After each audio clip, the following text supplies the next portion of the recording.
প্রিয় দর্শক, ঈদ মোবারক। এই প্রথম আমরা ফ্যাসিবাদোত্তর প্রথম ঈদের আনন্দ একই সাথে পালন করতেছি। হাসিনার আমলে ঈদের ঘোষণা আসতো কখন? একবার তো এলো গভীর রাতে, অনেকে সেহরি করতে উঠে দেখলেন আগামীকাল ঈদ। এভাবেই ঈদের কালচারাল, রিলিজিয়াস, পলিটিক্যাল আর স্পিরিচুয়াল ইম্পর্টেন্সকে লঘু করে দেওয়া হচ্ছিল আমাদের অগোচরেই। ঈদ এইবার তার মহিমা নিয়ে আসছে। এই ঈদ শুধু খুশির ঈদ না, মুক্তির, স্বাধীনতার ঈদ হয়ে ফিরে আসছে। রমজানের স্বস্তি, ঈদের আনন্দময় বাড়ি ফেরা আর মুক্তির পূর্ণ আস্বাদ নিয়ে আপনাদের আর আপনার পরিবারের ঈদ শুভ আর মঙ্গলময় হোক। এই ঈদে দুনিয়াব্যাপী নিপীড়নের শিকার ভাগ্যহত মুসলমানদের জন্য দোয়া করবেন, ফিলিস্তিনের জন্য দোয়া করবেন, যারা এখনো জালেমের সাথে লড়াই করে যাচ্ছে বীরের মতো, তাদের জন্য দোয়া করবেন। আমার শরীর প্যারিসে থাকলেও আমার অন্তর আপনাদের সাথে থাকবে সব সময়। আমার জীবনের সব অপ্রাপ্তি, সব অপমান, সব হতাশা, সব কষ্ট আপনাদের মুখের হাসি দেখা ভুলে থাকার আমি শক্তি পাই। হয়তো কোনো একদিন আপনাদের সাথে সত্যি সত্যি বুক মিলায় বলতে পারবো ঈদ মোবারক। সৃষ্টিকর্তা আমাকে সেই তৌফিক যেন দেন। আসেন আজকের আলাপ শুরু করি। চীনের সাথে কৌশলগত সম্পর্ক গড়ে তুলছে আলহামদুলিল্লাহ। এই কাজটা বাংলাদেশকে একটা অনন্য উচ্চতায় পৌঁছে দেবে। চীন সফরে আমাদের কি কি কৌশলগত সুবিধা দিচ্ছে সেটা নিয়ে আমার দর্শকদের জানাবো আলাদা এপিসোড কইরা। কিন্তু আমাদের ভুলে গেলে চলবে না যে আমাদের আর একটা দেশের সাথে সম্পর্ক তৈরি করতে হবে কৌশলগত, আমেরিকার সাথে দীর্ঘমেয়াদে। কিভাবে সেই সম্পর্ক রচনা করা যাবে সেটা নিয়ে আমাদের অবশ্যই আউট অফ দ্য বক্স চিন্তা করতে হবে, সৃজনশীল হইতে হবে আমাদের চিন্তাটা। কৌশলটা দীর্ঘমেয়াদী হবে। আমেরিকার সরকার পরিবর্তন হইলেও আমাদের সম্পর্কের যেন পরিবর্তন না হয়। আমাদের সফট পাওয়ার বাড়বে এভাবেই সূক্ষ্ম ব্যালেন্স কইরা আমাদের চলতে হবে। আমাদের অঞ্চলে আমরা এমন দেশ দেখছি যারা চীনের বলয়ে ঢুকা আমেরিকা থেকে দূরে সরে গেছে। একমাত্র পাকিস্তানি এই অঞ্চলে চীন আর আমেরিকার সাথে সেই 70 দশকে যুগপৎ একই রকম ভালো সম্পর্ক রেখে আসছিল, সে আর এক গল্প। তবে মনে রেখেন, আজকের চীনের পরাশক্তি হিসেবে উত্থানের পিছনে পাকিস্তানের ভূমিকা আছে। 1971-এ পাকিস্তান চীন আর আমেরিকার সম্পর্ক তৈরিতে কাজ করছিল। এটা অন্য আলাপ, যাই হোক, সে আলাপ আজকে না। আমরা আজকে আলাপ করব কিভাবে আমরা চীনের সাথে সুসম্পর্ক রাখাও আমেরিকার সাথে একই মাত্রায় ভালো সম্পর্ক রাখতে পারি। যদিও আমরা জানি যে প্রফেসর ইউনূসের আমেরিকান লবির সাথে ভালো সম্পর্ক আছে, বাট স্টিল এইটা আমাদের একটা গুরুত্বপূর্ণ বিষয়, কারণ প্রফেসর ইউনূসকে তো আমরা চিরজীবন পাবো না। কিন্তু আমাদের এমন একটা আমেরিকার সাথে সম্পর্ক তৈরি করে রাখতে হবে যেইটার বেনিফিট আমরা যুগ যুগ ধরে পাবো। কি সেটা? আসেন সেই আলাপটা করি। আমেরিকার সাথে সম্পর্ক উন্নয়নের সময় আমাদের মাথায় রাখতে হবে এমন একটা কৌশলের কথা যা ট্রাম্পের একটা অন্যতম প্রধান নির্বাচনী প্রতিশ্রুতির সাথে যুক্ত। যে নির্বাচনী প্রতিশ্রুতিকে আমরা পূরণ করার ক্ষেত্রে সাহায্য করতে পারি ট্রাম্পকে। কি হইতে পারে সেটা? আমরা ট্রাম্পের যে নির্বাচনী প্রতিশ্রুতি পূরণ করতে পারবো তা হচ্ছে আমেরিকার বাণিজ্য ঘাটতি পূরণ। না, আমরা সব দেশের সাথে না, বাংলাদেশের সাথে আমেরিকার বাণিজ্য ঘাটতি পূরণ করতে পারি। আমেরিকা থেকে বাংলাদেশ আমদানির চেয়ে রপ্তানি 3 গুণ বেশি করে। মানে 2022 সালে বাংলাদেশ যুক্তরাষ্ট্র থেকে $283 কোটি পণ্য আমদানি করছে, যা দেশের মোট আমদানির 3.7%। একই অর্থ বছরে বাংলাদেশ থেকে যুক্তরাষ্ট্রে রপ্তানি হয়েছে $780 কোটি পণ্য। এটা দেশের মোট রপ্তানি আয়ের প্রায় 20%, 19.2%। এটা আমাদের শুনতে ভালো লাগে, তাই না? আমাদের ভালো লাগবে। কিন্তু আমেরিকার কি শুনতে ভালো লাগে? আমরা তোমাদের থেকে কিনি এত বেশি, তোমরা কেন আমাদের থেকে কম কেন? এটা তো আমেরিকা বলবে, তাই না? আমরা ইন্ডিয়া থেকে বেশি কিনি আর বেশি কম ইন্ডিয়াতে। এদিকে আমাদের ভালো লাগে না তো আমরা বারবার মনে করাই দিই না এটা। আমরা বলি পর্বত সম বাণিজ্য ঘাটতি ভারতের সাথে, তাই না? তাহলে তো আমরা কিছু কিনলেই পারি, তাই না? জি না, যা কিছু কিনলে হবে না, আমাদের এমন ভাবে কিনতে হবে যা আমাদের লাগে, প্রতিনিয়ত লাগবে অনন্তকাল ধরে, আর আমরা সেইটা কিনবো। ওই জিনিস যেখানে উৎপাদিত হয় সেই অঞ্চলের সিনেটর কংগ্রেসম্যানদেরকে যুক্ত করব এই বাণিজ্য প্রক্রিয়ার সাথে। এই সিনেটররা তাদের অঞ্চলের বাণিজ্য বাড়ানোর জন্য কাজ করবে, আর তারা আমাদের রাজনৈতিক বন্ধু হয়ে উঠবে। এই রাজনীতিবিদদের মধ্যে ডেমোক্রেটরাও থাকবে, রিপাবলিকানরাও থাকবে। আমরা বাংলাদেশ ইস্যুতে সেই স্টেটগুলোর বাই পার্টিজান, 2 পার্টিরই সাহায্য পাবো, কারণ টাকায় কথা বলে, তাই না? তো কিভাবে আমরা কাজটা করব? বাংলাদেশ আমেরিকার কৃষি প্রধান রাজ্যগুলোর সাথে সরাসরি চুক্তি কইরা খাদ্যপণ্য আমদানি বৃদ্ধি করবে, যা আমেরিকান রাজনীতিবিদদের সমর্থন হবে, সাহায্য করবে। এই সমর্থন কাজে লাগায় বাংলাদেশ রপ্তানির জন্য আমেরিকার বাজারে বিভিন্ন সুবিধা, যেমন ট্যারিফ হ্রাস, কোটা বৃদ্ধি, এগুলো নিশ্চিত করবে। পাশাপাশি আমদানিকৃত কাঁচামাল প্রক্রিয়াজাত করে তৃতীয় দেশে রপ্তানি বাড়ায় বাণিজ্য ভারসাম্য উন্নত করা হবে। এই কৌশল ট্রাম্পের বাণিজ্য ঘাটতি কমানোর নীতির সাথে সামঞ্জস্যপূর্ণ হয়, এটা বাংলাদেশের জন্য রাজনৈতিক লাভ বয়ে আনবে। এই পরিকল্পনায় যাওয়ার আগে আমাদের দেখতে হবে কেন আমরা আমেরিকার কৃষি পণ্য বেছে নিলাম, কেনই বা আমেরিকার সাথে সম্পর্ক উন্নয়নের জন্য এই কূটনীতিতে লিপ্ত হইতে চাই। আমাদের একটা জিনিস এখানে বুঝতে হবে, আমেরিকা হার্টল্যান্ড বলে একটা জায়গা আছে, মানে আমেরিকার হৃদয়। আমেরিকার এই হৃদয়কে আমরা কেন বিজয় করতে চাই, আসেন আমরা বুঝে দেখি। আমেরিকা হার্টল্যান্ড বলতে সাধারণত মধ্য পশ্চিমাঞ্চলের কৃষিভিত্তিক রাজ্যগুলোকে বোঝায়, যা আমেরিকার অর্থনৈতিক, সাংস্কৃতিক এবং রাজনৈতিক পরিচয়ের মূল ভিত্তি হিসেবে বিবেচিত হয়। এই রাজ্যগুলোকে বলা হয় হার্টল্যান্ড। তাদের ভৌগোলিক অবস্থান, কৃষির উপরে নির্ভরশীলতা এবং ঐতিহ্যবাহী আমেরিকার মূল্যবোধের জন্য তাদেরকে হার্টল্যান্ড বলা হয়। এদের রাজনৈতিক গুরুত্ব অপরিসীম, বিশেষ করে নির্বাচনী প্রক্রিয়া এবং নীতি নির্ধারণে। তাই আমরা এই হার্টল্যান্ডকে টার্গেট করব। তো কেন এটাকে হার্টল্যান্ড বলা হয়? এক নম্বর কারণ হইতেছে এটা কৃষির কেন্দ্রস্থল। যেমন আইওয়া, Nebraska, Kansas, Illinois, south Dakota, এইটা আমেরিকার সোয়াবিন, ভুট্টা, গম, গবাদি পশু এই উৎপাদনের 60% বেশি যোগান দেয়। যেমন ধরেন আইওয়া একাই যুক্তরাষ্ট্রের 30% সোয়াবিন উৎপাদন করে। 2 নম্বর কারণ হচ্ছে ভৌগোলিক অবস্থান। এই রাজ্যগুলা যুক্তরাষ্ট্রের মধ্যাঞ্চলে, তাই না, দেখতেছেন তো, যা দেশটাকে পূর্ব পশ্চিম উপকূলের সাথে সংযুক্ত করছে। 3 নম্বর কারণ হচ্ছে সাংস্কৃতিক প্রতীক, এটা আমেরিকার। হার্টল্যান্ডকে আসলে রিয়েল আমেরিকা বলা হয়, যেখানে কঠোর পরিশ্রম, পারিবারিক মূল্যবোধ এবং সাম্প্রদায়িক ঐক্য এটা প্রাধান্য পায়। তো এই হার্টল্যান্ডের রাজনৈতিক গুরুত্বটা কেন বেশি? 5টা কারণ আছে রাজনৈতিক গুরুত্ব বেশি হওয়ার কারণে। 1 নম্বর কারণ হচ্ছে এইটা প্রেসিডেন্ট নির্বাচনের নিয়ামক। আইওয়া ককাস এইটা প্রত্যেক প্রেসিডেন্ট নির্বাচন চক্রের প্রথম প্রাইমারি প্রতিযোগিতা হয় এইখানে আইওয়াতে। এখানে যে প্রার্থী জয়ী হয় মিডিয়া কভারেজ সে বেশি পায়, ন্যাচারালি প্রথম হয়েছে ইলেকশন। যেমন জিমি কার্টারে যে 1976 সালে, ওবামা 2008 সালে এইখানে জিতাই নিশ্চিত করছিল সে আসলে জিতে যাবে ফাইনাল ইলেকশনে। 2 নম্বর হচ্ছে ইলেকট্রাল কলেজের ভোট। হার্টল্যান্ড রাজ্যগুলোতে মোট 40 থেকে 50টা ইলেকট্রাল ভোট আছে, যেমন মিসৌরিতে 10টা, আইওয়াতে 6টা। এইগুলো কিন্তু সুইং স্টেট, মানে প্রেসিডেন্ট নির্বাচনে ফলাফল নির্ধারণে অত্যন্ত গুরুত্বপূর্ণ এইখানকার ভোটগুলা। 2 নম্বর হইতেছে কৃষি লবির শক্তি।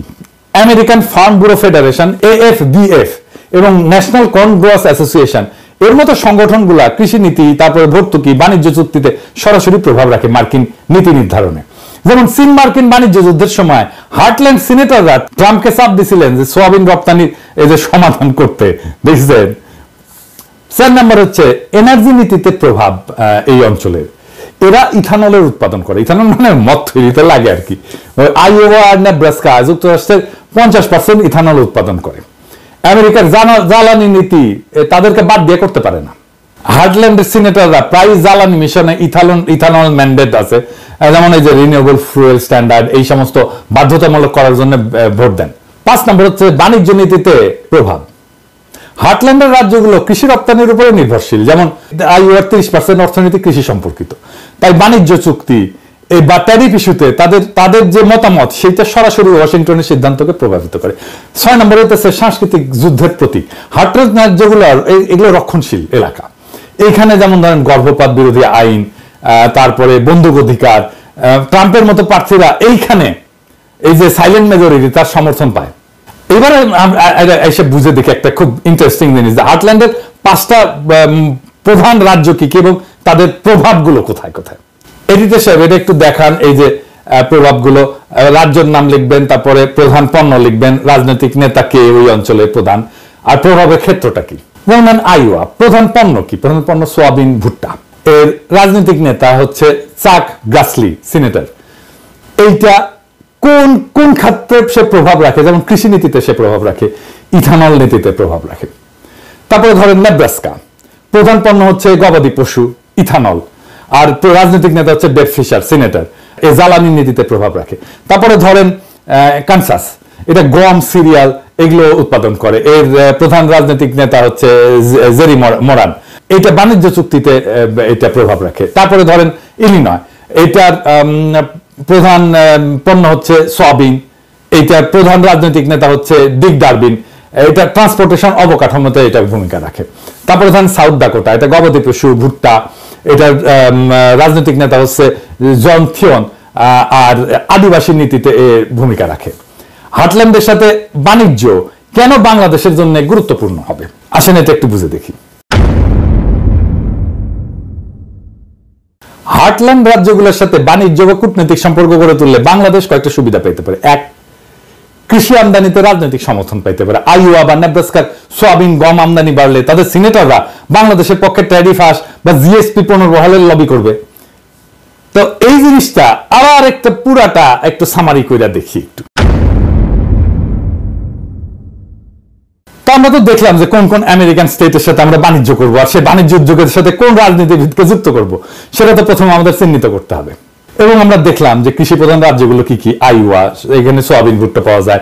টেক্সাস, গম, গবাদি পশু। Illinois, soybean. ক্যালিফোর্নিয়া, বাদাম, দুগ্ধজাত পণ্য। নেব্রাস্কা, গবাদি পশু। এগুলো যুক্ত হতে পারে। আমি যেগুলো দেখালাম এটার বাইরে এই রাজ্যগুলো যুক্ত হতে পারে।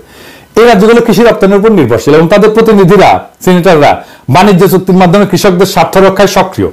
ট্রাম্প সমর্থিত রাজ্যগুলোতে রিপাবলিকান নেতাদের সাথে সম্পর্ক গড়ে তুললে যুক্তরাষ্ট্রের ফেডারেল পর্যায়ে সমর্থন পাওয়া সহজ হবে।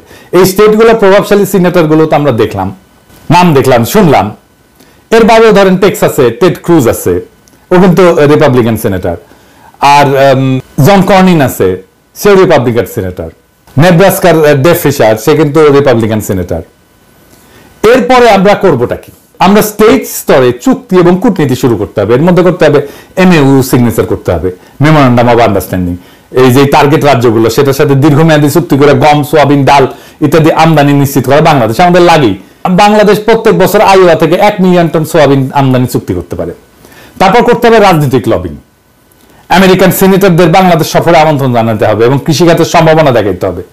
ওয়াশিংটন ডিসিতে বাংলাদেশ দূতাবাসের মাধ্যমে ট্রেড কাউন্সিল গঠন করতে হবে, যা টেক্সাস, আইওয়ার মতো রাজ্যের সাথে সংযোগ স্থাপন করবে। আমরা আরো অনেক কিছু করতে পারি, যেমন ধরেন বাংলাদেশ আইওয়া এগ্রিকালচারাল পার্টনারশিপ, এরকম ইভেন্ট আয়োজন করতে পারি যেখানে আমেরিকান কৃষক এবং বাংলাদেশি ক্রেতাদের সংযুক্ত করা হবে। এই কৌশল যে কাজ করে এটা চীন করে দেখাইছে 2020 সালে। চীন আইওয়ার সাথে 200 বিলিয়নের সোয়াবিন চুক্তি করছিল, যা চীন আর আমেরিকার রাজনৈতিক সম্পর্ক উন্নয়নে সাহায্য করছিল। এমন ধরেন কতটা খাদ্যপণ্য আমদানি করা যাইতে পারে? আমার হিসাবে, আমি তো এক্সপার্ট না, তারপরেও আমার যেটুকু পড়ে শুনে দেখলাম আর কি, ধরেন আইওয়া থেকে সোয়াবিন, ভুট্টা 5 বছরে বার্ষিক 1 মিলিয়ন টন সোয়াবিন আমদানি চুক্তি করা যেতে পারে। 500 মিলিয়ন এটার দাম হবে আর কি প্রত্যেক বছরে। টেক্সাস থেকে গম, তারপর গরুর মাংস, এটা আমরা আনতে পারি। তারপরে প্রক্রিয়াজাত গম, আটা, ময়দা, হালাল গরুর মাংস আমদানি, এটা প্রায় $200 মিলিয়ন মতো করা যেতে পারে। ক্যালিফোর্নিয়া থেকে দুধের পণ্য, দুগ্ধজাত পণ্য, পাস্তুরাইজড মিল্ক পাউডার, এটা ধরেন প্রায় 100 মিলিয়ন বছরে আমরা আমদানি করতে পারি। এরপরে যা করতে পারি তা হইতেছে আমদানিকে রপ্তানির সুবিধায় রূপান্তর করা। যেমন ধরেন ট্যারিফ কমানোর জন্য চাপ দেওয়া। বাংলাদেশি পোশাক শিল্পের জন্য আমেরিকার বাজারে ট্যারিফ বর্তমানে এটা বোধহয় 15.5% মতো। তো এইটা কমানোর জন্য আমরা বলতে পারি, চুক্তির শর্ত হিসেবে দিতে পারি। উদাহরণ হিসেবে আমরা বলতে পারি যে আমরা তোমাদের সোয়াবিন কিনবো, তোমরা আমাদের তৈরি পোশাকের ট্যারিফ কমাও। ট্যারিফ যদি হ্রাস পায় তাহলে রপ্তানি 20% বাড়ানো সম্ভব। আরো জায়গা আছে, যেমন কোটা বৃদ্ধি। চামড়া এবং হালকা ইঞ্জিনিয়ারিং পণ্যের রপ্তানি কোটা বাড়ানোর দাবি করতে পারি আমরা। এটা কিন্তু কোটার মধ্যে থাকার কারণে আমরা আরো বেশি রপ্তানি করতে পারতাম, পারি না এখন। এছাড়াও যেটা করা যেতে পারে সেটা হইতেছে ধরেন স্পেশাল ইকোনমিক জোন করা যেতে পারে। আমেরিকান কোম্পানিগুলোকে স্পেশাল ইকোনমিক জোনে বিনিয়োগের জন্য উৎসাহিত করা যেতে পারে, যা যুক্তরাষ্ট্রে রপ্তানিযোগ্য পণ্য উৎপাদন করবে। যেমন ধরা যাক মেডিকেল ডিভাইস, ওরা এটা আমাদের এখানে উৎপাদন করতে পারে, খুব অল্প জায়গা লাগবে কিন্তু অনেক প্রচুর দাম। আর কি করা যায়? যেমন ধরেন ভ্যালু এডেড রপ্তানি বৃদ্ধি, প্রক্রিয়াজাত খাবার রপ্তানি। আমেরিকা থেকে আমদানিকৃত সোয়াবিন থেকে সোয়াবিন তেল উৎপাদন করে মধ্যপ্রাচ্যে বা ইউরোপে আমরা রপ্তানি করতে পারি। জয়েন্ট ভেঞ্চার করতে পারি আমেরিকান কোম্পানিগুলোর সাথে পার্টনারশিপ করে, এগুলো প্রক্রিয়াজাত খাদ্য প্যাকেজিং, যেমন আমরা হালাল ফুড, এইটার প্যাকেজিং গুলো করতে পারি, করে আবার আমেরিকাতেই বিক্রি করতে পারি। এটার উদাহরণ আছে কিন্তু। যেমন ধরেন ভিয়েতনাম আমেরিকান কাঁচামাল আমদানি করে, ইলেকট্রনিক্সের উৎপাদন করে এবং বছরে $126.5 বিলিয়ন এই ইলেকট্রনিক্স পণ্য রপ্তানি করে ভিয়েতনামে। এইটা হইতেছে তাদের মোট রপ্তানির প্রায় 1/3। কি পরিমাণে রপ্তানি করে চিন্তা করেন। এই কাজে কেমন ফলাফল আসতে পারে? এটা অনুমান করাটা কঠিন, তবে আমরা যদি খুব কম করেও ধরি আর কি, তাহলে আমাদের বাণিজ্য ঘাটতি তো আমেরিকার সাথে হ্রাস পাবে। 5 বছরের রপ্তানি আমরা প্রায় 12 বিলিয়নের মতো করতে পারবো, আমদানি করব 8 বিলিয়ন, নিয়ে যাওয়া সম্ভব আমদানি 8 বিলিয়নে। এর বাইরে কি কি করতে হবে? এর বাইরে 1 নাম্বার করতে হবে মিডিয়া ন্যারেটিভ এবং ম্যানেজমেন্ট করতে হবে। আমেরিকাতে প্রচারণা চালাইতে হবে যে এরকম বলবে যে বাংলাদেশ যেভাবে আমেরিকার হার্টল্যান্ড রাজ্যগুলোকে সাহায্য করছে। ডকুমেন্টারি করতে পারি, ফক্স বিজনেসে করতে পারি, সিএনবিসিতে করতে পারি, সিএনএন এ করতে পারি। তারপরে এই স্টেটগুলোতে ভিজিট, বাংলাদেশের প্রধান উপদেষ্টা আইওয়াতে যেতে পারে, টেক্সাসে যেতে পারে এবং কৃষকদের সাথে সরাসরি আলাপ করতে পারে। প্রফেসর ইউনূস এটা খুব ভালো করতে পারেন এবং ওনার সম্পর্ক আছে স্টেটগুলোর সাথে। গ্রামীণের অপারেশন আমার ধারণা অনেকগুলো স্টেটে আছে। এবং আমরা ন্যারেটিভ তৈরি করব, আমরা ট্রাম্প প্রশাসনকে বোঝাবো যে বাংলাদেশের এই উদ্যোগকে ট্রাম্পের বাণিজ্য ঘাটতি কমানো নীতির সাফল্য হিসেবে উপস্থাপন করতে হবে। ট্রাম্পকে বলতে হবে যে দেখিস আমরা ছোট দেশ কিন্তু তোমার বাণিজ্য ঘাটতি কিন্তু কমায় দিলাম, এই উদ্যোগ আমরা নিজে থেকেই নিচ্ছি। ট্রাম্পকে একটা টকিং পয়েন্ট দেওয়া গেল, তো সাপ্লাই দিলাম, আমরাই দিলাম। বাংলাদেশের সাফল্য ট্রাম্পকে অন্যান্য দেশের সাথে আলোচনায় ব্যবহার করতে, নেগোসিয়েট করতে সাহায্য করবে, যে বলবে যে বাংলাদেশের মতো দেশ যদি বাণিজ্য ঘাটতি কমাইতে পারে আপনারাও কমান। ইন্ডিয়াকে বলবে তোমরা কমা বাণিজ্য ঘাটতি, ইন্ডিয়াকে চাপে ফেলতে পারবো চামে, বুঝছাও? এগুলো হইতেছে গ্রিঙ্গি বুদ্ধি, বুঝছাও? ইন্ডিয়াকে কোন দিক থেকে দিমু বাটে ফেলিয়া টেরো পাবে না। এখন কবে আপনি তো সব কয়া দিলেন যে আগে থেকে পাতলা পায়খানা ছুটু, ইন্ডিয়া তো চাইলেই আরো আমাদের উদ্যোগকে বন্ধ করতে পারবে না, তাই না? এটা তো কয়ে দেওয়া লাগে। আর এটা বাগড়া দিলে কত প্ল্যান আছে, মেলা প্ল্যান, হাজার হাজার প্ল্যান বের করা যাবে। বাংলাদেশের জন্য কৌশলগত ভারসাম্য রক্ষা করা হলো দীর্ঘমেয়াদী কূটনৈতিক সাফল্যের মূল চাবিকাঠি। চীনের সাথে সুসম্পর্ক বজায় রেখা, একই সাথে আমেরিকার সাথে একটা শক্তিশালী এবং টেকসই বাণিজ্যিক সম্পর্ক গড়ে তোলা আমাদের জন্য অপরিহার্য। আমরা যদি আমেরিকার হার্টল্যান্ড রাজ্যগুলোর সাথে কৃষিভিত্তিক বাণিজ্য সম্প্রসারণ করতে পারি, তাহলে সেই সম্পর্ক শুধু অর্থনৈতিক সমৃদ্ধি না, বরং কূটনৈতিক অবস্থানকে শক্তিশালী করবে। এই নতুন পথ চলা আমাদের শুধু বাণিজ্য ঘাটতি পূরণে সাহায্য করবে না, বরং রাজনৈতিক প্রভাব বিস্তারের একটা সুবর্ণ সুযোগ তৈরি করে দিবে। বুদ্ধিমত্তার সাথে রাজনৈতিক এবং অর্থনৈতিক ভারসাম্য রক্ষা করে চলতে পারলেই বাংলাদেশ আন্তর্জাতিক অঙ্গনে একটা স্থিতিশীল এবং আত্মনির্ভরশীল রাষ্ট্র হিসেবে প্রতিষ্ঠিত হইতে পারবে এবং আমাদের স্বাধীনতা এবং সার্বভৌমত্ব দীর্ঘমেয়াদে রক্ষা পাবে। আমাদের এই কৌশল শুধু বাংলাদেশ আমেরিকা সম্পর্কের একটা নতুন অধ্যায় না, বরং আন্তর্জাতিক কূটনীতির মঞ্চে বাংলাদেশের অবস্থানকে আরো সুদৃঢ় করার প্রতিশ্রুতি। আসেন এই কৌশলগত চিন্তার উদ্ভাবনী দৃষ্টিভঙ্গি নিয়ে আগায় যাই। বাণিজ্য মন্ত্রণালয় এবং